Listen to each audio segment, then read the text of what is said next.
This is how you make the best Nutella crepes ever in 5 minutes with few simple ingredients. Ready, set, bake! Mix 3 eggs, 150 grams white flour, 240 milliliters milk, 15 grams castor sugar, and 15 milliliters cooking oil until smooth batter. In a pan over medium heat, add the batter, swirl, and rotate around to coat the surface, and form a large circle. Let it cook until the top is dry. Flip and cook for another 15 seconds. Next, using a piping bag, add 5 meal chocolate syrup. Add 20 grams Nutella on top of it, and decorate with 20 grams banana slices and 10 grams of strawberries.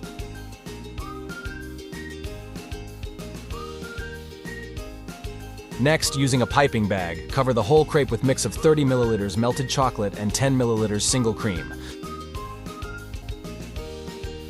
Slice it in the middle, stack the 2 pieces on top of each other, and it is ready to go! Don't forget to like, subscribe, check flourbae website for the full recipe, but most importantly, never skip breakfast.